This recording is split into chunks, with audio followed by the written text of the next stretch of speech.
This is Bloomberg Wall Street Week with David Westin from Bloomberg Radio. This is Wall Street Week. I'm David Westin, bringing you stories of capitalism. This week, reconciliation. What's needed to make the tough decisions surrounding the national debt? And a look at one of Wall Street's passion assets. We talk with collectors, advisors, and auctioneers about the big business of fine art. But we start with a story about demand, specifically the demand for artificial intelligence. We know it will be big, and that means we're going to need massive computing power from data centers, and lots of them. When you see the world's leading technology companies who are as close to this as anybody, making the scale of investments that they are, to me, that's an extraordinary sign of the potential that they see in the future. Eric Schwartz is CEO of CyrusOne, one of the largest data center owners and operators in the world. Schwartz is at the forefront of a modern gold rush as big tech companies scramble for the resources to turn electricity into computing power. We wanted to see for ourselves what the building blocks of the AI boom looked like, and so we traveled to Texas, a state with one of the highest numbers of data centers in the United States. In a suburb north of Dallas, we met with Schwartz at one of his firm's new facilities. It spans nearly 1 million square feet. We toured the massive, high-ceiling building filled with row upon row of black cabinets shielding racks of computers from prying eyes, all of which are built a meter or so above ground level to permit an elaborate system to pump cool air up into the computer racks. That explains the high ceilings, which let the warm air rise to be recycled through the cooling system. Schwartz says the race to build data centers like his in Texas is only getting started, with CyrusOne in the process of adding additional buildings and capacity next to its current facilities. The risk to us as a developer for those customers is to ensure that we can keep up with their demand and that we're delivering both capacity and service at the levels they require. They're all operating mission-critical infrastructure, and their expectations are intensely high. We do our best and are constantly investing to ensure that we can keep up with those expectations. But our real challenge is to make sure that we're keeping up with their requirements because they're counting on this infrastructure to support the growth investments that they're making. Keeping up with those requirements is not going to be easy. But the good news for the United States is that it has a strong head start. There are more than 7,000 data centers worldwide, with nearly 2,000 in America alone. U.S. data center capacity grew almost a quarter in the last year alone, with another 70% set to come online from centers already under construction today. The United States is a substantially larger data center market than the other regions around the world, and that's driven in part by the adoption of the internet, by the presence of the large technology companies who are based here, but also by the fact that investment and progress against artificial intelligence here in the United States is further advanced than it is in other regions. And so right now, you'll see much stronger demand and growth in the United States. Other countries around the world are very focused on the implications of artificial intelligence and are concerned about making sure that they have the infrastructure in their economies to keep up.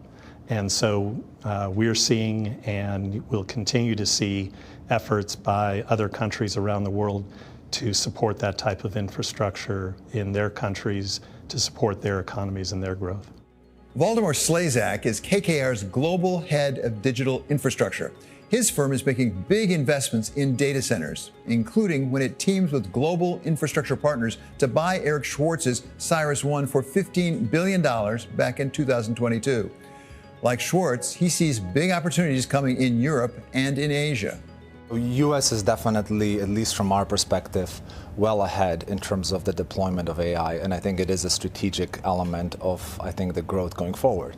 If you just think about a couple of maybe examples, cloud companies, U.S. cloud companies have about 75% global market share. In terms of AI funding, 80% of it is coming in the United States. So U.S. is definitely leading the charge, so to speak, in terms of deployment.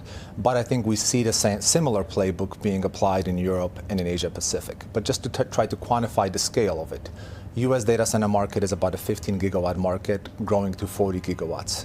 European market is about 6 gigawatt market.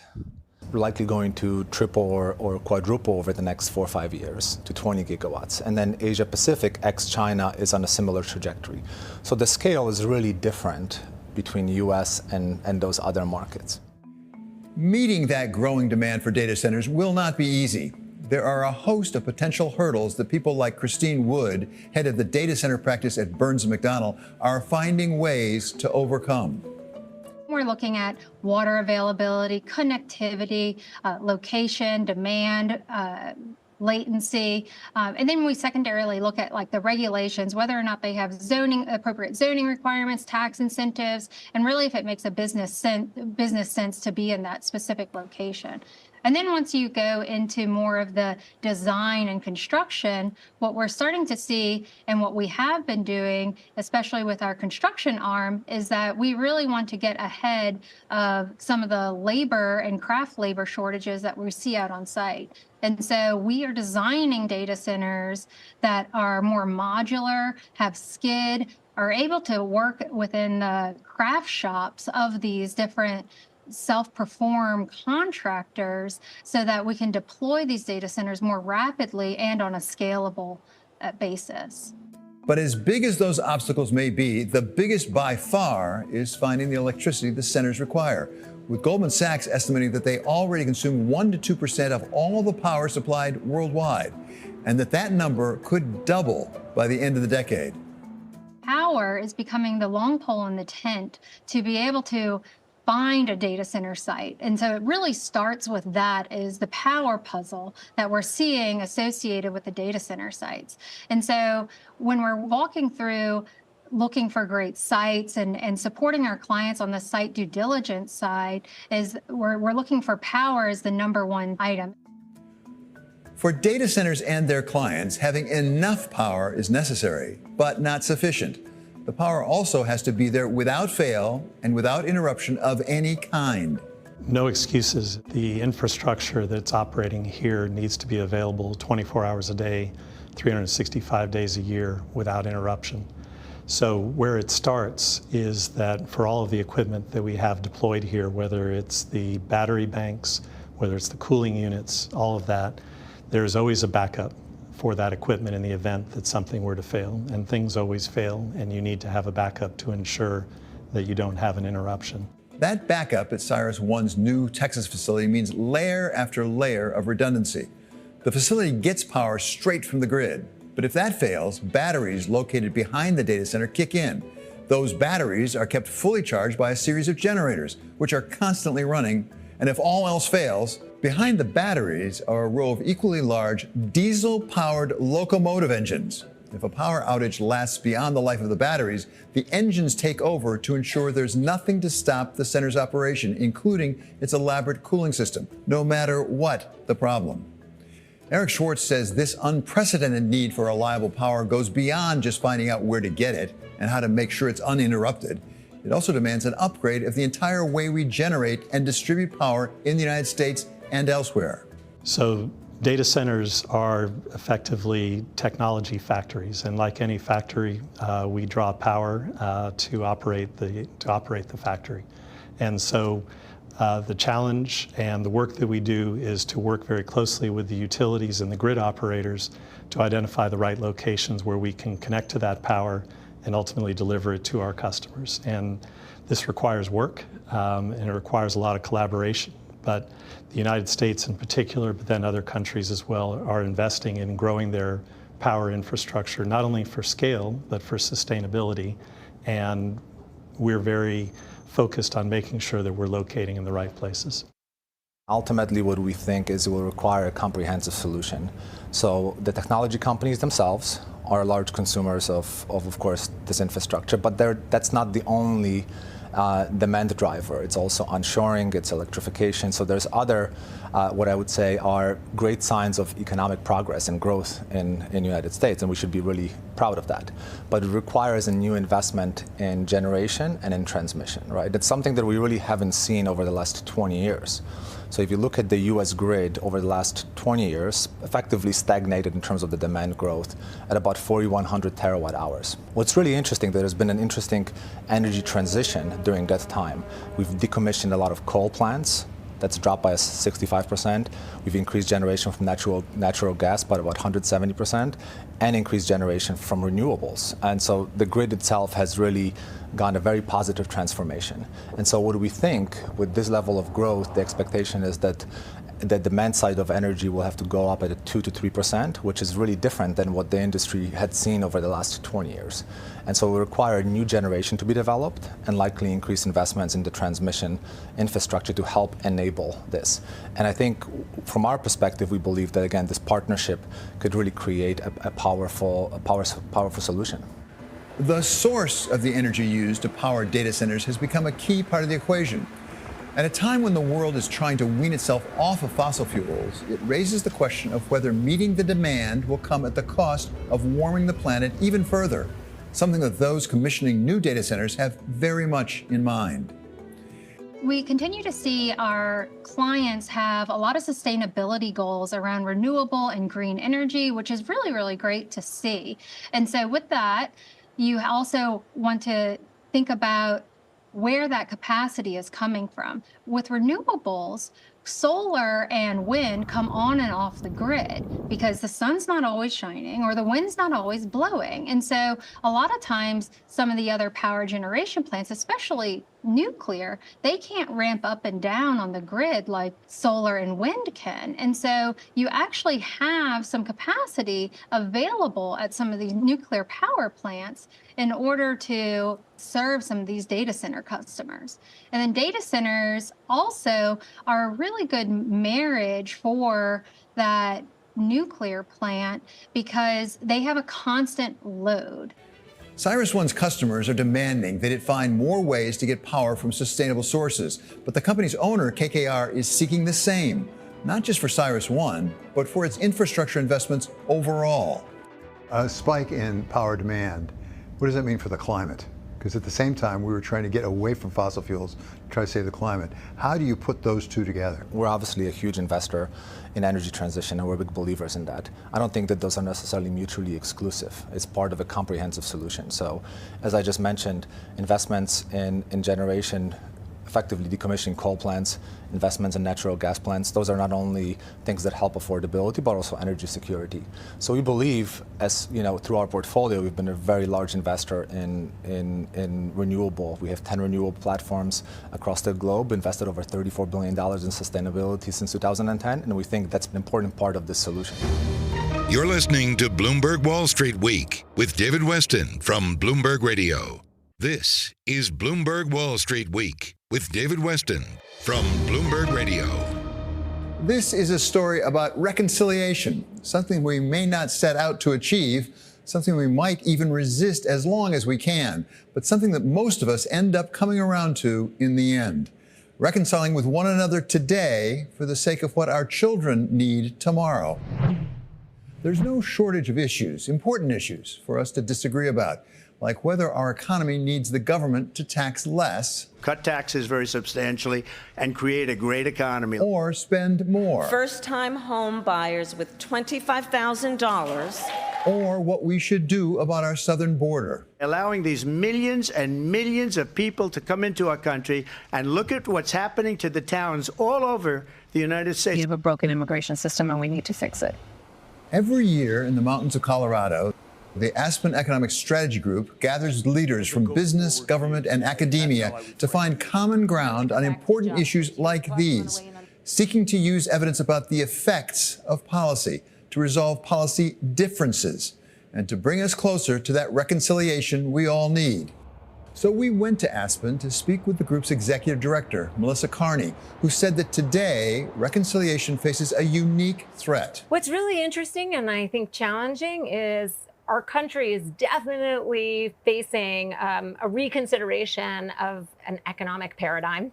And from both parties, we're seeing a move towards more nationalist sentiment, more protectionist sentiment, things that really move away from the market-based economic framework that's driven growth and dynamism for so long. And so the agenda for this year is really based on, all right, let's take this as given. Geopolitical concerns, national security concerns, domestic discontent are driving this reconsideration. And so we're pulling together people who have studied these issues, who have worked on these issues, who have been in government and grappled with these issues for a very long time to try and say, what kind of trade policy should the U.S. pursue? How can we pursue industrial policy in a way that preserves and promotes economic dynamism and economic growth while addressing the very real national security and economic domestic challenges that are driving this reconsideration? One of the biggest issues in Aspen this year, the federal debt and what can be done about it. Since the early 2000s, the United States has faced an annual budget deficit as the government began spending more than it collected through taxes. That deficit was made worse first by the great financial crisis and then by the COVID-19 pandemic. In both instances, the U.S. government stepped in to rescue the economy, sending the federal debt surging from $9.4 trillion before the great financial crisis to a whopping $35 trillion today. And the debt just keeps on coming, with the Congressional Budget Office expecting it to grow by an additional $2 trillion this year alone. But if there's any good news about the deficit, it could be that its alarming size might force America's leaders to do something about it, even if it means coming together from very different places. First rule of holes is to stop digging. And you have to, the people who are in those positions of consequence, responsibility, have to understand that they have to govern with a recognition of limits.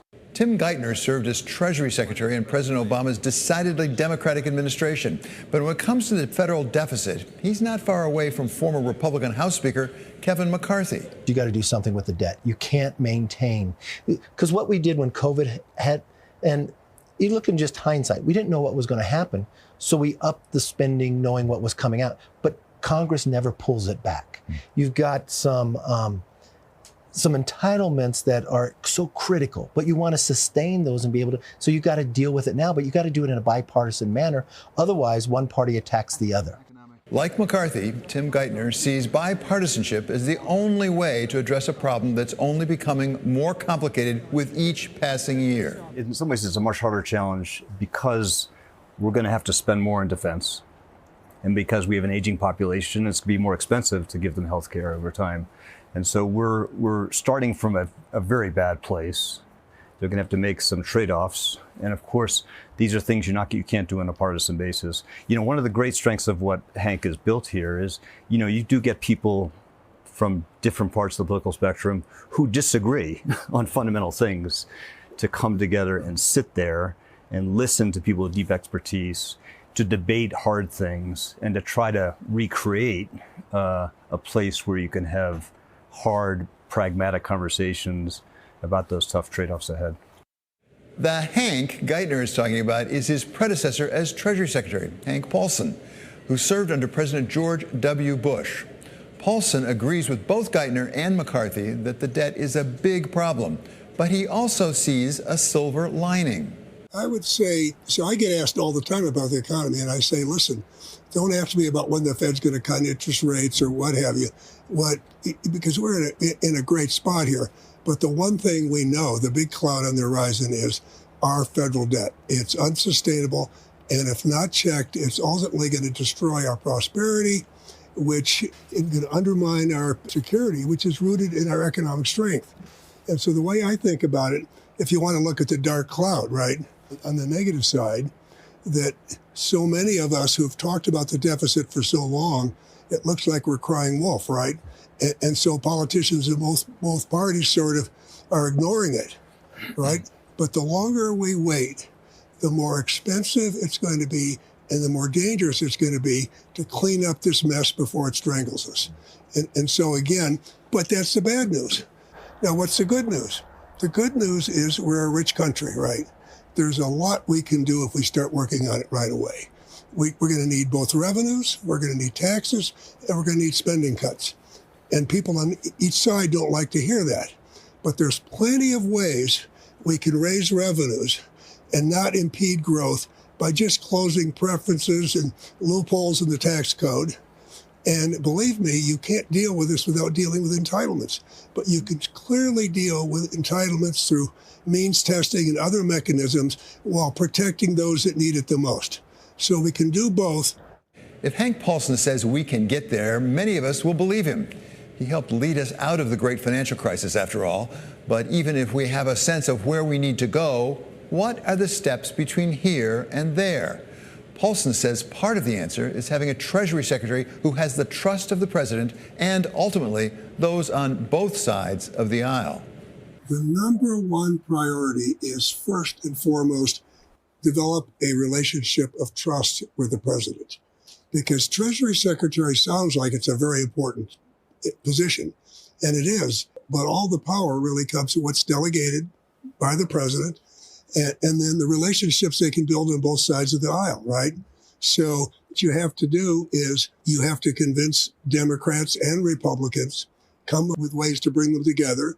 Regulators are independent, but you can have a lot to say if you build relationships. So I think a lot of it, first and foremost, is building that relationship of trust, right? With the president, with both sides, Democrats and Republicans in Congress, and with your colleagues. Paulson's successor agrees, but says a Treasury Secretary needs to balance working across the aisle with speaking truth to power. And with markets, yep, and with people around the world that want to believe that they can trust in what you say, and you'll make choices with integrity. But I think Hank's absolutely right. The most important thing is that you have to recognize, you have to be in a position where you are able to say what you think is truth and what is important for the country to do and not to do. And sometimes you have to be the brake and the constraint, and sometimes you have to be the accelerator, the catalyst to try to move a system that's hard to move to better choices. I've always said you don't want someone as Treasury Secretary who's a politician who wants someday to be president of the United States, right? Because there's a tendency to say what people want to hear, right? And you need to talk about what people need to hear. But you need to have the support of your president to be able to speak that way. But let's face it, if it were politically easy to fix our problem of rising debt, we would have done it long before now. Kevin McCarthy knows a thing or two about the intersection of politics and policy. The interesting part about government, you can have the very best idea, but that doesn't mean it passes. So you have to understand policy and politics. And if you don't understand both, you're not going to be successful at either. And when it comes to the politics of the debt, Kevin McCarthy favors taking a chapter from history, from other times when Congress needed to take big action that was politically fraught. The way to really tackle it is to look at the way we handled after the Soviet Union collapsed in the 90s, right? We had all these military bases, but a member of Congress is not going to vote to shut it down. So they created what was called a BRAC, a base realignment and closure. So if we create something like this, where all parties get to appoint some, one package has to be able to come out of that committee. No amendments, you vote it up or vote it down. So at the end of the day, that decision will be made on both parties doing it together. Don't criticize each other, but make that decision now. And these big problems that are macro problems, you can't solve them by one party. And our government is not designed where one party rules. You have to have compromise. In the end, it's not that we need to be reconciled to doing something about the national debt. It's not really about what needs to be done. It's not even about how we could go about it. It comes down to reconciling ourselves to doing something now. If we fail, we're going to have to reconcile ourselves to imposing the problem on the next generation. You're listening to Bloomberg Wall Street Week with David Westin from Bloomberg Radio.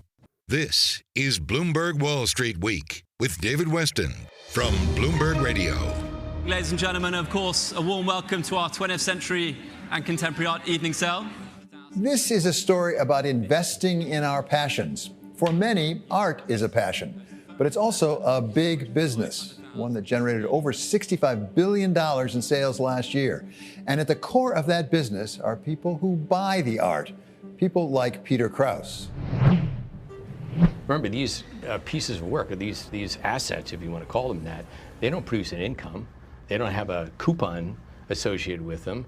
The only income that you get is the appreciation. Krause is chairman and CEO of Aperture Investors and has spent a career in finance, including as head of AllianceBernstein. With his wife, he has also become one of the most avid art collectors on Wall Street. My wife and I have been collecting since we got married, which is 44 years. And the first thing we bought was really sort of a small print. And I said to the gallerist, who's not alive any longer, I said, well, you know what I like, and if you have any more, give me a call. And he looked at me and he said, here's what we're gonna do. If you want to collect art, you will come in every Saturday and I will show you art. But if you think I'm gonna call you on the phone and tell you there's something for you to come and see, that's not happening. And I took his admonition seriously. And my wife and I went in every Saturday. And every Saturday he showed us work, most of which we couldn't afford, but all kinds of paintings. Very little sculpture, but some. And we finally found a painting that we liked and we bought. And it was $6,000. And we paid for it $500 a month until it was paid off. Over the decades, Krauss and his wife Jill have added to that single work, paid for in installments, and assembled a very large collection. It's people like the Krausses who are at the center of a growing web of players, including auction houses, banks, and advisors. They connect one-of-a-kind assets to collectors of all levels, from the very experienced to those just starting out. A lot of times clients, because art is such a passion for them, it's a pastime. And so they'll let their guard down, which is, wonderful, but at the same time, you don't want to be caught off guard and have a surprise later and buy something that maybe, was overpriced, or you just weren't aware of all of the factors involved. Fotini Zaitis is head of art finance at Citi, one of the major banks that have added art advisory and financing to their investment offerings. When needed, they lend against the investors' collections to provide the liquidity needed to acquire new art. Zaitis works with Mary Kate O'Hare, who runs Citi's art advisory business. One of the most important roles of an art advisor is the ability to tell a client no. Because sometimes clients will send us stuff and say, hey, what do you think about this? And it's I think, again, we're always looking out for our clients' best interest. We are, want to make sure they're getting the best they can. So if we don't think it's the right piece, we'll explain the reasons why. Then the client is equipped with the information. They can always make a decision, say, nope, I love it, but then they go into it with eyes wide open. Doing that can be a challenge in a market that's notoriously opaque. But for buyers like Peter Krauss, variety and risk can be both a bug and feature, setting art far apart from the kind of assets he spent his life investing in. It's not like the stock market where you want to buy a share of Tesla and all the shares of Tesla are exactly the same. Whether it's the first share, the 8th share, the 1 millionth share, it doesn't matter. They're all the same. That's not true for art. While each work of art is unique, there's a big business in bringing some clarity to the market and in bringing together the buyers and sellers. Enter Edward Dolman. Well, basically, it's a sort of perfect form of the market. It's the ultimate sort of demand and supply where the two meet, with an auctioneer in front of all our clients who have come along to bid for the works of art that we've offered for sale. After a 27-year career at Christie's, Edward Dolman became CEO of Phillips, which specializes in contemporary art. Auction houses like Phillips, Sotheby's, and Christie's provide a public forum for price discovery at events throughout the year, including big ones in the spring and the fall.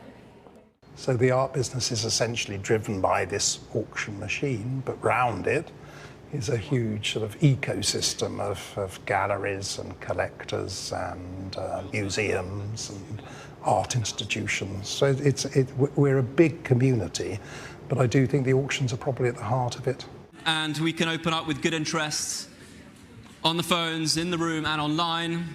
Good luck to you all at 60,000, 70,000, 80,000 I have with the advanced bidder already. It's been transformed, actually, in the time that I've been in it, which is a long time now, it's 35 years.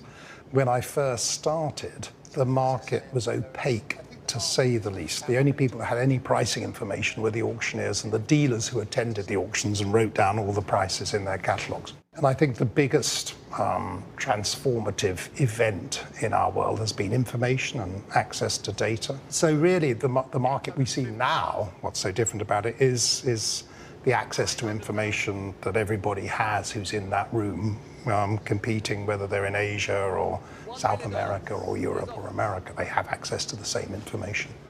Better information is one change in the auction business. Another is the size of the guarantees auction houses are called upon to give sellers, and methods they've developed to help share the risk of those guarantees with would-be buyers. As the sort of scale of the auctions have got bigger, just in terms of monetary values, it's impossible for the auction houses to take the risk on their own balance sheets. And so, there has been a very sophisticated sort of development of the concept of the irrevocable bid, where an auction house will look and try and find someone who wants to take the risk from you. Someone who actually loves the work of art, is very interested, wants to buy it at that particular level. A key part of the auction business now is looking for these counterparties and trying to make sure that the risk is spread and is taken off the auction house balance sheet and placed elsewhere. Who'd like to open the bidding here? The price may be public, and the seller may be protected by guarantees and irrevocable bids. But for the buyer, the question remains whether a work of art is worth the prices being bid, and also how those prices might be financed, which is where Fotini Zaitis and her colleagues at Citi come in. At 170 million for the Warhol is selling here to you, sir, at $170 million. The art market can be still opaque. It has gained transparency in some ways, but in many ways it still remains not a transparent market. A novice collector might need some guidance. So some of the things we look at when evaluating art, be that for an acquisition, a sale, as collateral for an art loan, for insurance purposes. We look at a range of factors. We look at an artist's market history. If it's a more established artist, we look at longevity of that market and what's happening. We look at the individual artwork itself, so the sale history of that work. Oftentimes, or not oftentimes, but sometimes, artworks might show up for sale several times at auction. And what does that tell you? Did it fail to sell? Is it a quote-unquote fresh to the market work for which sometimes there's a premium because that work has been off the market for a number of years, and that creates a lot of kind of excitement when it comes up for sale. Banks like Citi rely on their assessment of a work's value in making loans to the buyers, a good many loans. According to Deloitte, outstanding borrowing against art could surpass $36 billion this year, up from a projected $29 to $34 billion in 2023. Banks, non-banks, and boutique lenders have increased their lending by 119% over the past 5 years. But these loans are not simply secured by the value of the art being bought. They're made to the purchasers themselves. As a bank, we offer recourse loans, which is different than asset-based lenders. So the art is definitely, important.